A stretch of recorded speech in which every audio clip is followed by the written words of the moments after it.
अशोक खरात अजितदादांवर काळी जादू करायचा राष्ट्रवादीच्या नेत्याच्या दाव्यानं राज्यात खळबळ सगळंच सांगून टाकलं. नाशिकचा भोंदू ज्योतिषी अशोक खरात याच्या विरोधात एका महिलेनं अत्याचाराची तक्रार दाखल केली. त्यानंतर त्याचे एकापाठोपाठ एक काळे कारनामे समोर येण्यास सुरुवात झाली.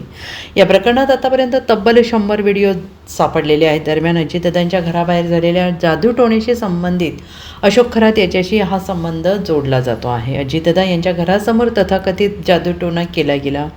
यामागे नाशिक प्रकरणातील आरोपी अशोक खरात असल्याची शंका व्यक्त केली जाते आहे.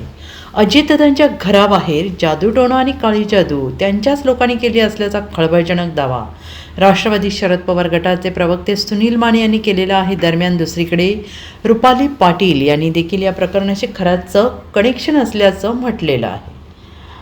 Bureau report SBN Marathi, Nashik.